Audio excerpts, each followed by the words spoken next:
Welcome to the Human Tell podcast, where category leading insights professionals share a little bit about what we're learning here at Human Tell. Hosted by Lolita Morrow, each episode features voices from industry leaders in sports, media, food, and travel, exploring the why that informs how consumers think, feel, and act. Join us as we connect the dots between data and real life.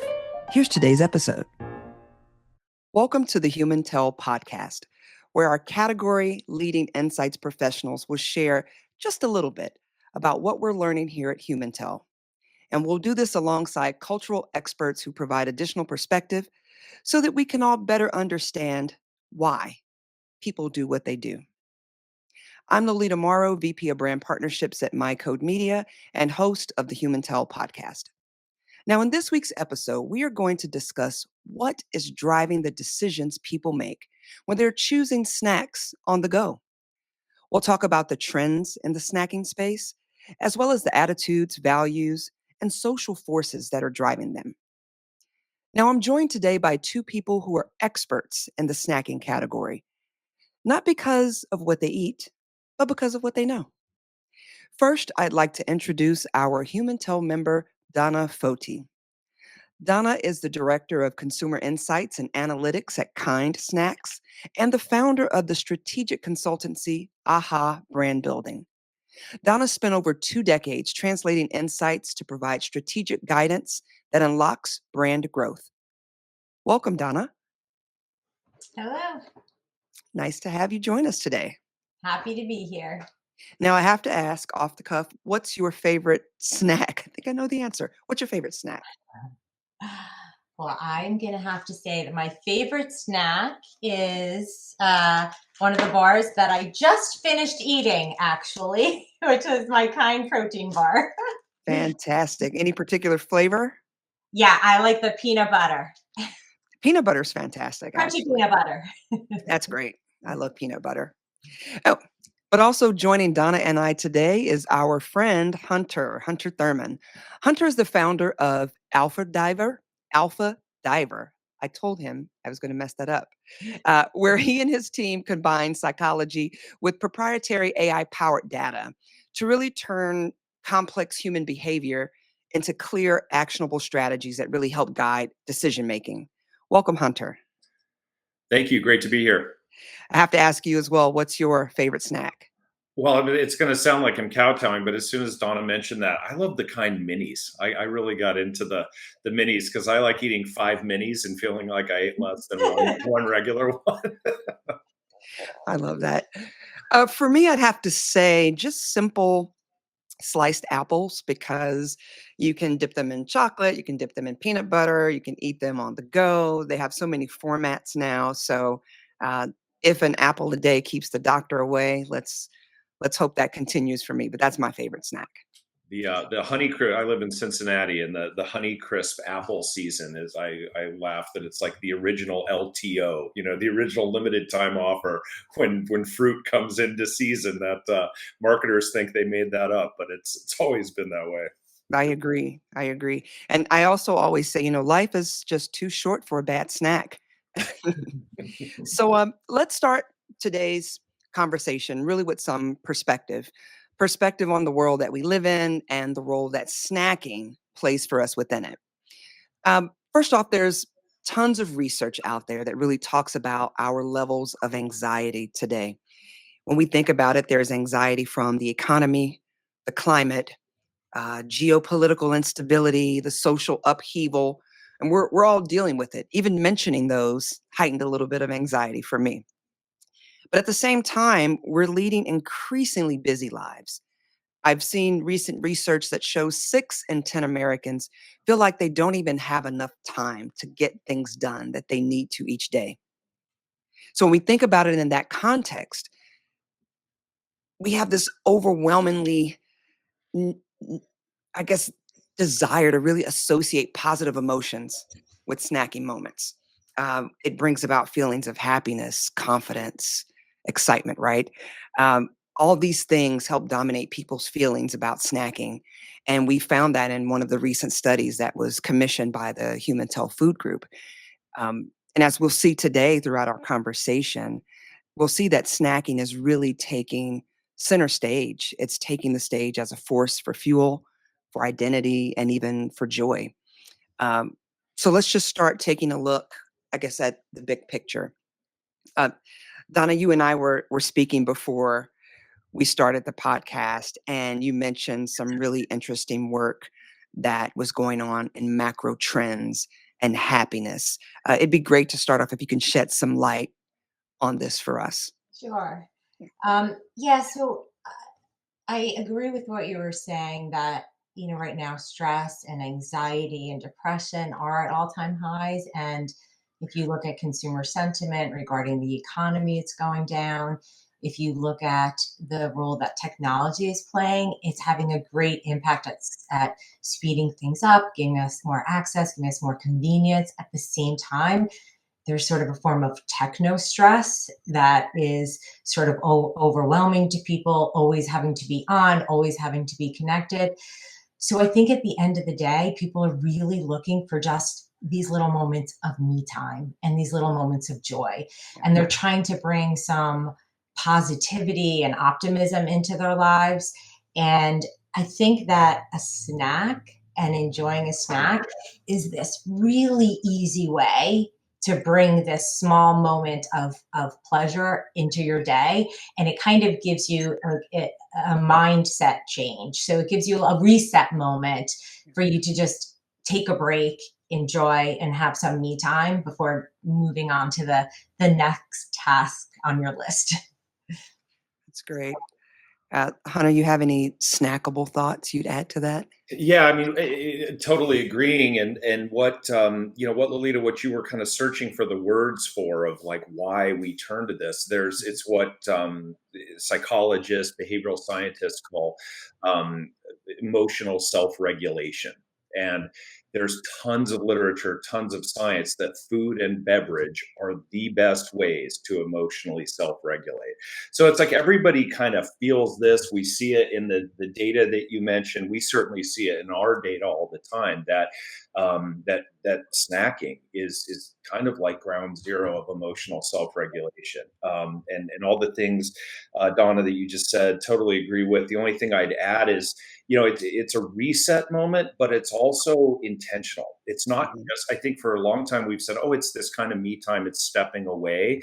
It's also like a shift, like a gear shift, and through the day we have to be lots of different people. And many of us sit in front of screens throughout the day. And there's the stat that I've always loved that your brain is only 3% of your body mass, but it uses 20% of your energy. It's a very inefficient organ. And we've done a lot of studies where shifting gears, like white collar type work, where you have to shift mental gears a lot, is actually much more exhausting than a repetitive task. Your brain having to think, and all that to say, a snack is really potent way to shift into the gear you need next. And so it plays a really important role. Sometimes it's viewed as like kind of a frivolous sort of just fun thing. It is, but that plays a really potent role in our emotional experience through the day. Yeah. It made me think about, as you were speaking about some of the more healthy snacks, when I think of low levels of guilt sometimes suggest that people are using snacks as emotional green lights, like the halo, like ice cream. So that could be sort of a way to say, here's a disciplined dessert for me, right? But it allows you to sort of stay indulgent, but then like I'm in control. And there's hundreds of brands, but even on the alcohol side, we look at maybe like a Michelob Ultra Yeah. that's been sort of rebranded as uh, this is for your winning self, run 5 miles, have a low carb, low calorie Mhm. beer. So Yeah. almost in a way, treating yourself, it's a more healthier version of something that's a little more like decadent and indulgent. Yeah. Yeah. Yeah, Mick Ultra is one of the few bright spots in beer right now. It's killing it, and most of beer is suffering right now. And it started out as kind of diet beer, years ago, and they've really shifted the strategy to it's for winners. I mean, if you look at their Super Bowl ad where it was pickleball and it was, play you for an ultra, it was like very competitive minded. And that's a good example of, which self am I? I'm my winning, competitive, kind of badass self via something that previously was kind of an apologetic lesser version. They've totally flipped that. And it's having huge impact in the marketplace. Yeah. But I mean, one of the things that I've seen too in looking at consumers' snacking trends is there are definitely desires for permissible indulgence without question and for seeking balance. There are also some patterns where the balance is sought throughout the day. So people will look at it as I can treat myself in this moment, and then I'm going to eat something healthier in this moment. So it can be that it's a balanced snack, and it could also be I'm going to choose my moments for when I want to indulge and for when I want something more healthy. Yeah. I want to actually stay on that for a second because even within that context, we are seeing overall shifts in the way people think about food, whether it's wholesome or healthy, what sort of ingredients are in it. Are you also seeing that in this space, Donna? Absolutely. Yeah. I think, I mean, there's a couple different trends going on, but I think one of them for sure is that consumers are looking for foods that have more real ingredients, that have more recognizable ingredients, that have ingredients that they can pronounce, that they understand, that they know what they are. And I do think some of the shifts in what's growing in snacking tends to be some of the foods that are made with real ingredients or fresh, or in the produce aisle or the refrigerated aisle. So yeah, there's definitely a growth in some of the healthier snacking options and a decline in some of the less healthy options. Yeah, I see even in the stores now, there's more and more aisles of sort of, and I use air quotes, like healthy foods, and people sort of gravitate towards that. And then I've also seen, I guess we can look at planograms of stores, some of the more junk food is sort of pushed a little bit to the back. Not really in shame, but I know where the soda is, I know where the chips are, the bad chips that my kids want. I know exactly where to go get those, but in the front, almost on the end caps are more healthy versions. So I think it's even meeting us at the door when we actually shop in real time as well. Yes. Yeah. There, Hunter, you I yeah, was go ahead. sorry. I was just going to add. I mean, there's so much momentum. I remember an insight from years ago that, to your point, Donna, that people don't just look at it transactionally; they look at like the whole day. I remember an insight from way back that, when you start good, when you start strong, you start with a good choice, whatever that means to you. The trajectory carries through the day, and you can think about it in your own life when you drink water and eat a healthy breakfast or whatever. It's like you're on a trajectory. Whereas when you get up and eat a slice of pizza or go in the break room and eat a donut or whatever, you're like, this day's over, and it's easy to decline. There's a lot of momentum, in our decision making and our Yeah. choices, and those sort of micro choices through the day can make for that macro effect that you're describing. Yeah. We see it a lot too. To your point, Lolita, about the merchandising and just those trends. The side eye is like a big. There's a lot of social barriers that people perceive, and categories in our beverage work, like carbonated soft drinks, traditional drinks. They're suffering from it. Yes, people, they want less sugar, all the things I think we've all heard. But what consumers are not as able to recognize is it's that side eye, that eyebrow raise. Whether you actually see someone do it or not, when you drink, a full calorie, beverage, whatever, that is actually a huge hindrance. And so even at retail, even throughout the day, those social signals and the things that come with that from those trends, Donna, that you just mentioned, is a really important element of those trends that drive people's behavior quite a bit more than they even realize. Yeah, absolutely. Even if we were to stay on that and talk about like the three sort of key facets of snacking, that impacts our choices, I guess our internal triggers, and then the external forces that we take in, and then the circumstances that sort of determine or dictate that need. So if we were to first look inward at the internal, so if you stated the obvious, I know that people prioritize taste and satisfaction when making choices. We know that 6 in 10 people say that taste is very important, and about half of all people say it's very important that snacks really satisfy like a specific craving or Mhm. hunger. Even through our human toe research, we've also found that health and nutritional balance are not really particularly important drivers in snacking moments. And that sort of surprised me. So you think about only about 1 in 5 people told us that making healthy choices was really important in snacking moments. So when you hear that, we also think about the importance of quality, simple ingredients, clean ingredients. And half of the people on our survey did say that the perception of quality ingredients, right, was really very important in their decision. Uh, when really a little less than 34% stated simple, clean, and unprocessed ingredients were very important. Uh, Hunter, what can you tell us really about the importance of these sort of internal motivations and snacking decision making? It's like to snack or not to snack. That is the question, right? Yeah. Yeah. Well, from a decision making, like a decision psychology perspective, we humans are actually pretty simple. Mhm.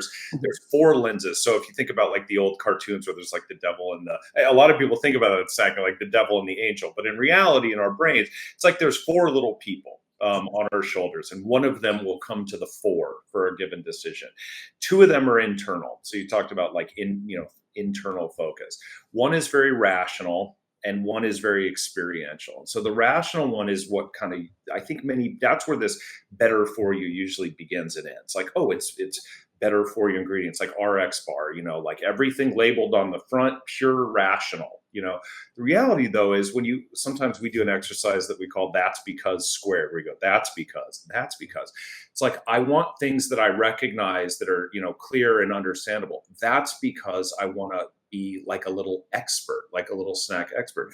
That's because I gain esteem. I gain positive self-perception. I feel good about knowing something, being knowledgeable. So it's really interesting to your point about, all these better for you ingredients and things. As marketers, to think really the end emotional goal is not to give them better ingredients. It's to help them feel like they Right. have the knowledge. That's the rational. And then on the experiential side, it's like discovering new things. So like one of my favorites that's come out lately is Lesser Evil popcorn. It's doing really well. And they've got like Himalayan salt flavor, like sort of unique. It lets somebody experience something new. Himalayan salt, whatever. It's got that kind of elevated, almost Zen kind of branding where it's like you feel like you're, that's the end goal of that is it's almost like you're collecting new experiences. It's not just to taste good or be a good flavor. Yeah, like you said, obviously. But when you think about that, you're giving them a new experience to acquire and like make their own. Those are one of those two internal lenses, and I'll talk about the external later, is really at the core. So, Don, I wonder what your thoughts on that are. Yeah, it's super interesting. I had a lot of thoughts while you were talking. So I think there are a couple different things that come to mind with snacking. So one is there are need states within snacking, and they are dependent upon, kind of both the need state, what you're looking for in that moment, and they can also be dependent on the time of day. So for example, there can be very rational need state moments for snacks. There can be like, I need a pick me up.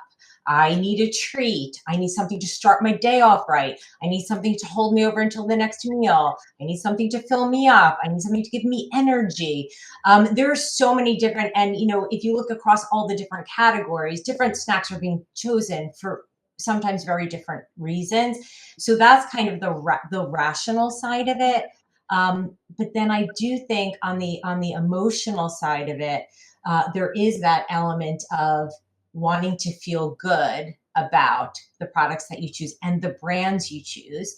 And there is, I am seeing some growth in the snacking space of these newer brands that have very fun positioning, very colorful packaging, very either indulgent flavors or nostalgic flavors. So I think I'm sort of coming back full circle to like the happiness part, that I think physically and rationally there are certain needs, but then like emotionally, this desire for positivity is also affecting the snack choices that people are making.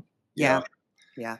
They intermingle so much too. I spoke at Sweets and Snacks Expo this year, and one of the things I shared is that with Gen Z, with younger consumers, that the ones that everybody covets, basically, that some of the few categories that are growing in terms of interest, like consumer excitement, they had one characteristic in common. It was like kind of weird categories, like beef jerky, gum, fruity, chewy candy. And I pointed out in my talk, they had one thing in common: chewy. They were all chewy.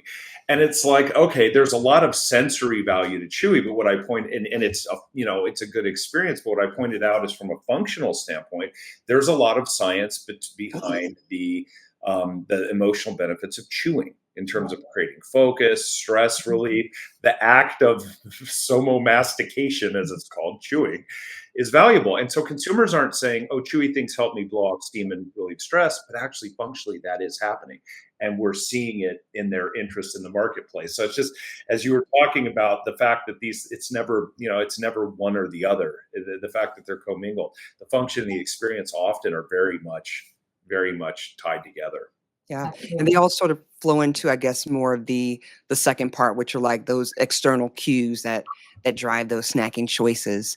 If we think about ways which brand strategists and marketers can help us influence those decisions. We all know snacking is a really rapidly evolving category, and there's all these new use occasions, right? And new brands that are entering the category all the time. Our research even found that nearly half of all snackers sort of cited familiarity with a brand as really a major influence in their decisions. I grew up on like Lay's. If I'm walking in a store and Lay's has this crazy new flavor, which I've seen some really interesting flavors, I might lean to it because I sort of trust the brand and their influence.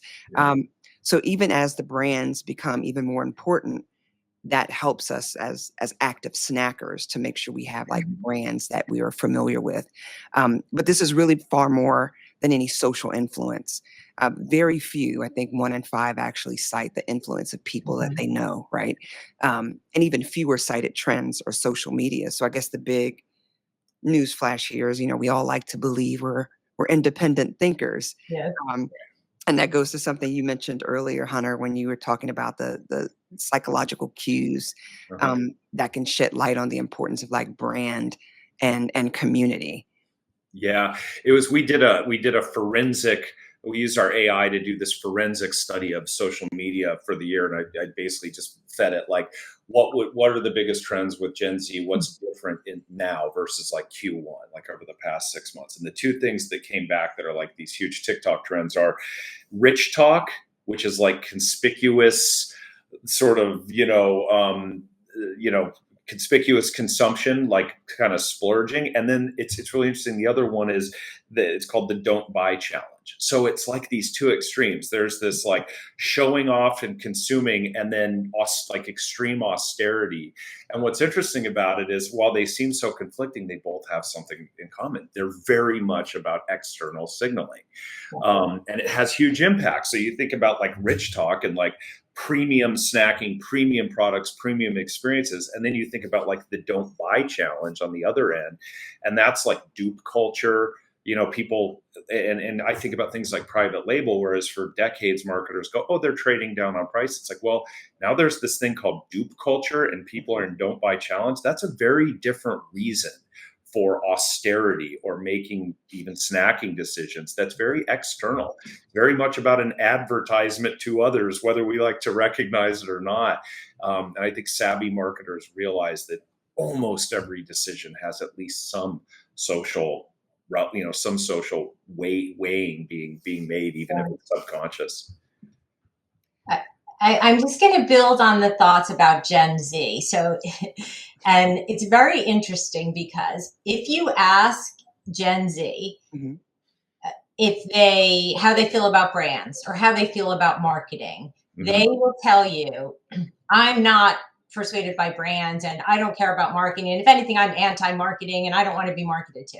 Right. Yet, when you look at drivers that over-index with Gen Z versus other age groups on the reason they choose snacks, one of the places that they over-index is is a brand I'm proud to be seen eating.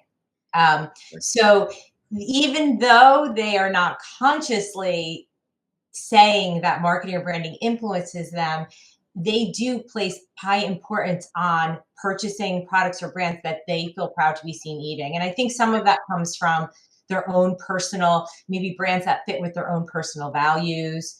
It could be brands that they respect their point of view on things. There are so many reasons why a brand could be something that they're proud to be eating, but it is important to them. And then also speaking on private label, what's really interesting is we did a study and we were asking Gen Z, it was qualitative, about private label, and they don't actually necessarily see private label as private label. Private label brands are not brands. Like they just see those as other brands. So that's definitely has, shifted and changed over time. Yeah. It's interesting, Lolita. You talked about both of you talked about the pressure and the stress. We've tracked it since 2018, and we see this, like, it's not a hockey stick, but it's increasingly, dramatically increasing. We've had to change the scale of people feeling all that stress, that external pressure. And when people are feeling that, they shift into a mental state where they're very easily frustrated. And the thing they hate most is manipulation. So Donna, when you talk about them rejecting marketing, what they're really saying is, I don't want to be manipulated. Don't try to manipulate me. That said, they're still highly influenced, and so things like social selling, even like micro influencers, still have huge relevance, and while they say I'm immune to marketing messages, I'm resistant to maybe old fashioned sort of manipulative. Yes. Right. And do you think the Gen Z is looking to do something different than what their parents did? I mean, there was a time I trusted brands, or I would trust a snack because that's what my mom ate or that's what my grandmother would eat.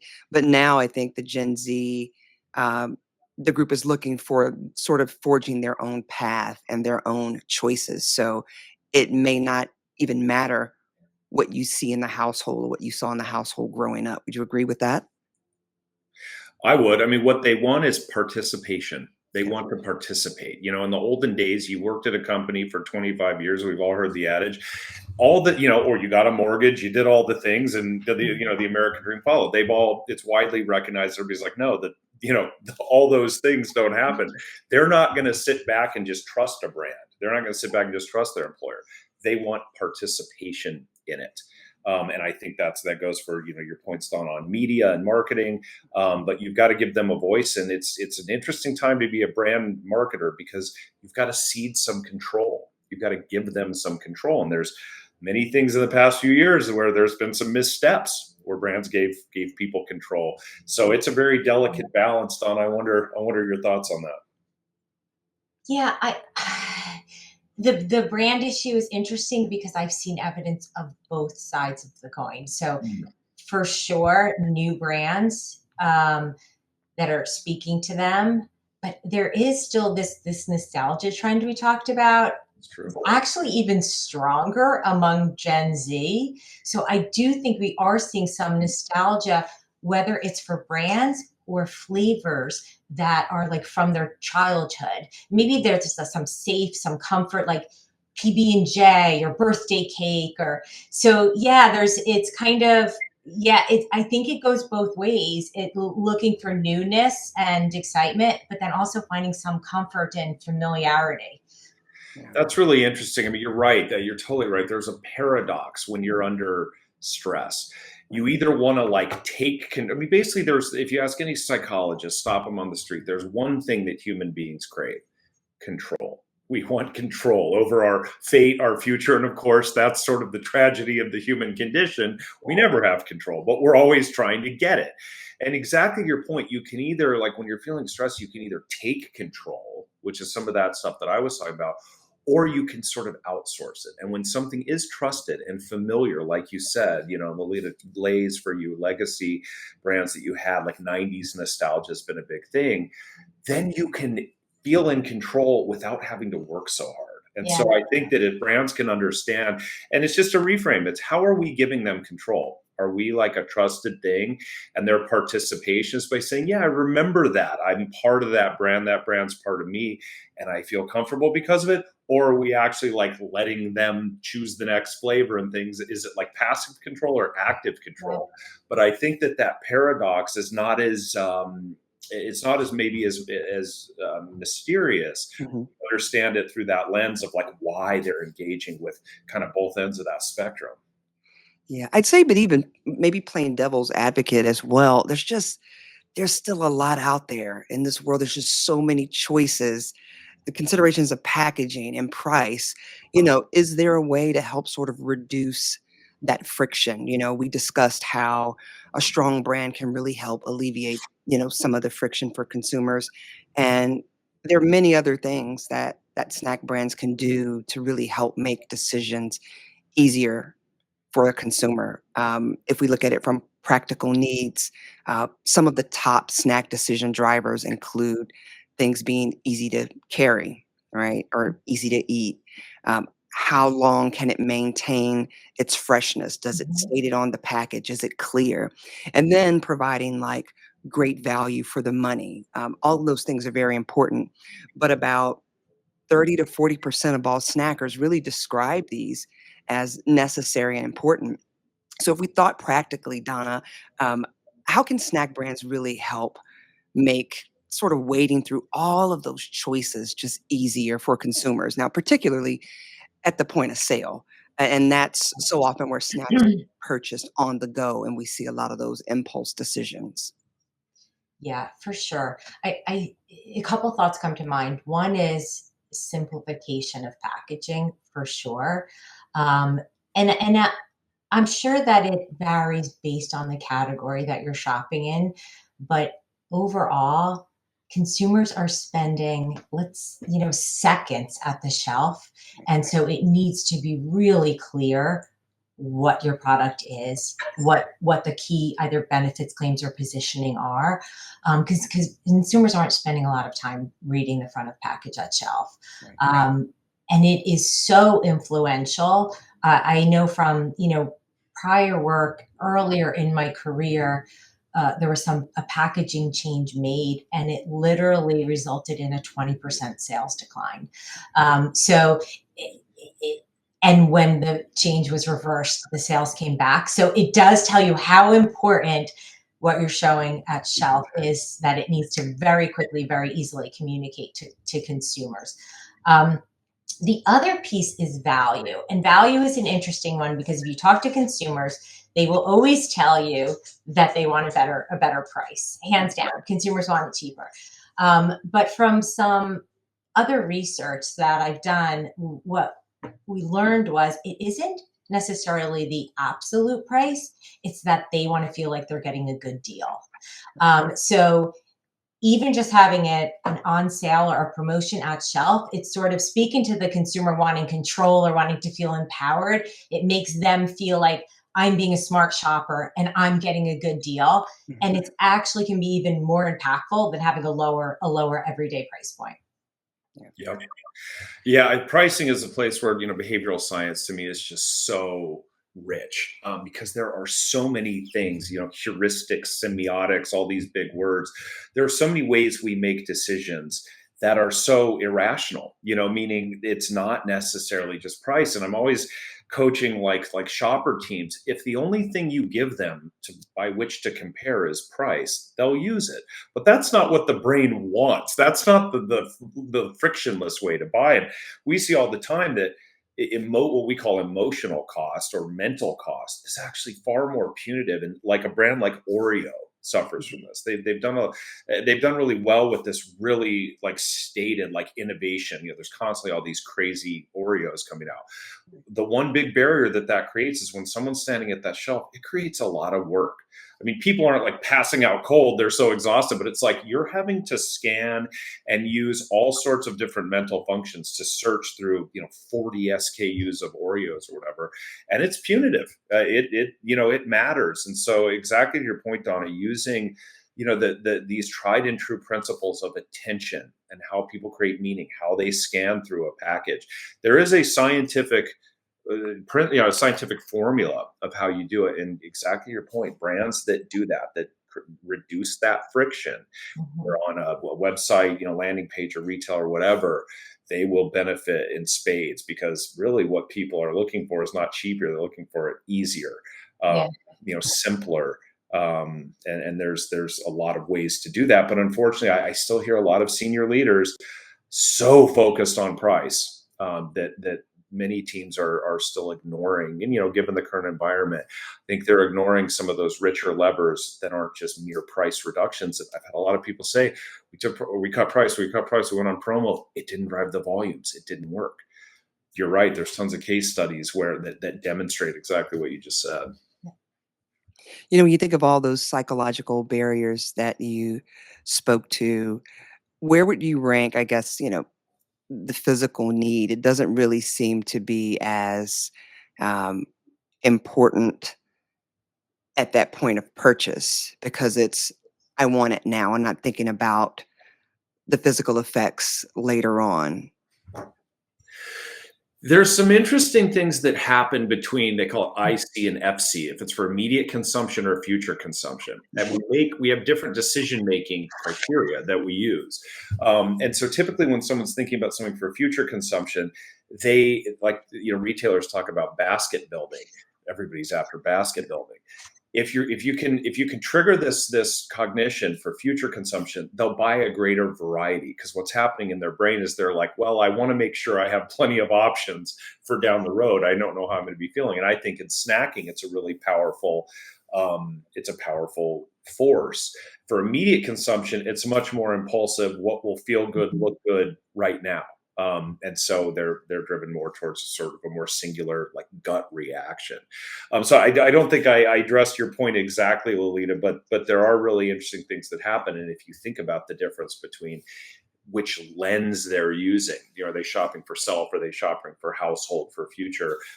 There's very different things going on, and you've got to be aware of that, because we've been talking about packaging.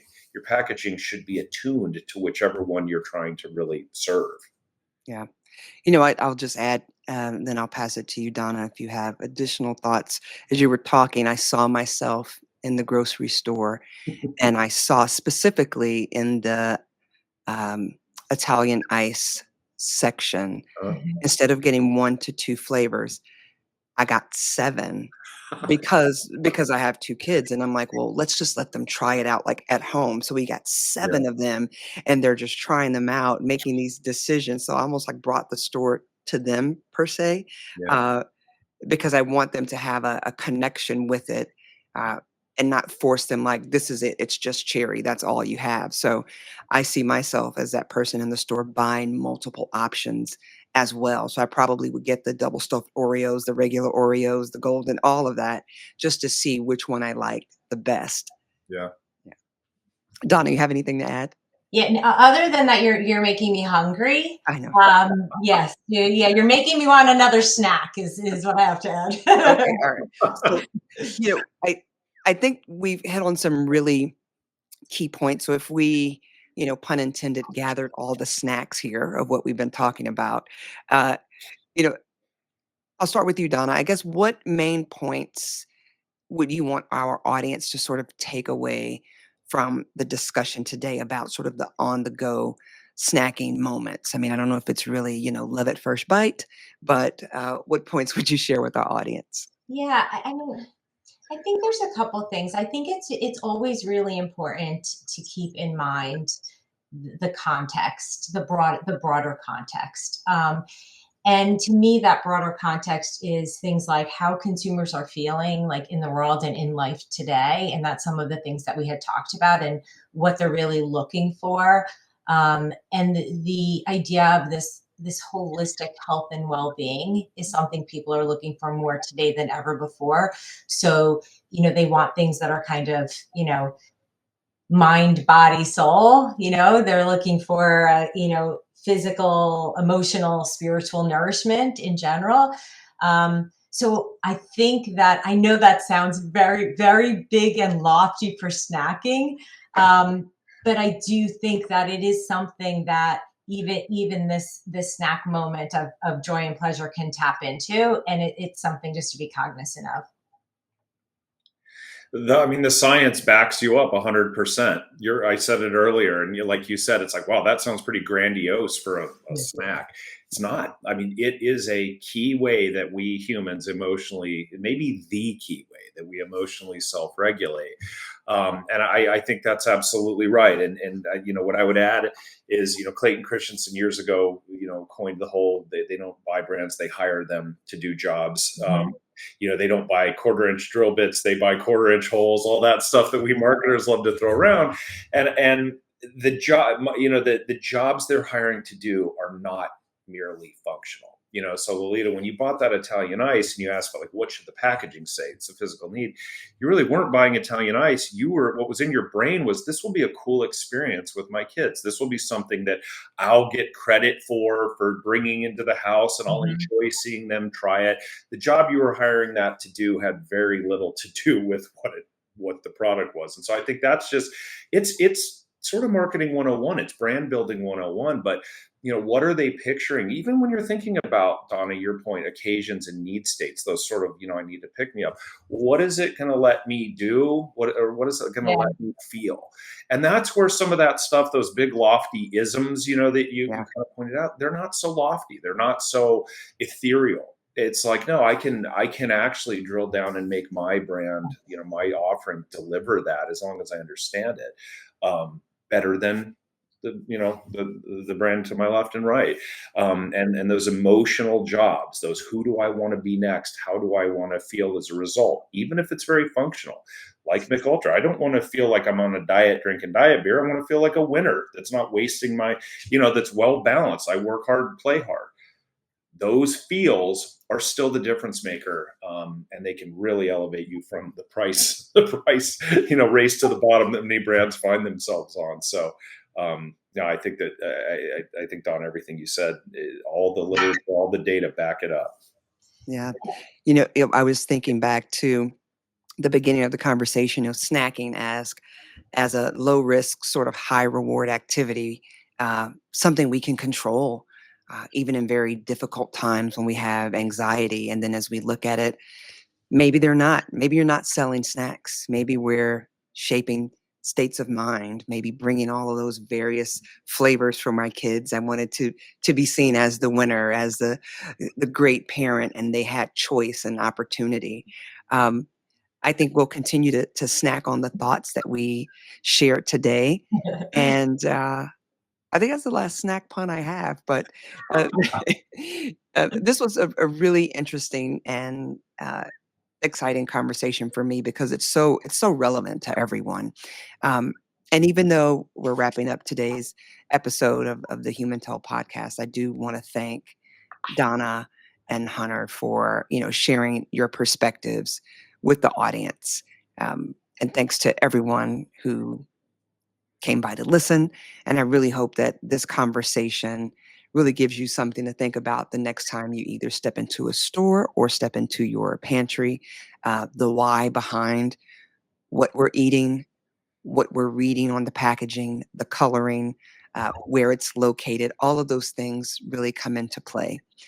So if you enjoyed today's episode, please like and subscribe wherever you get your podcast to keep learning about why people make the choices they make in food, sports, travel, and more. Now, we'll be back next week to share a little more human intelligence from our community. Again, thank you, Donna. Thank you, Hunter. And until then, stay curious. Thank you. Enjoyed it. Thank you. Thank you both. That will do it for today's episode of the Human Tell podcast. Our thanks to all of you who came by to listen. We hope today's conversation gave you something to think about. If you enjoyed today's episode, please like and subscribe wherever you get your podcasts to keep learning about why people make the choices they make in food, sports, travel, and more. We'll be back next week to share a little more human intelligence from our community. Until then, stay curious.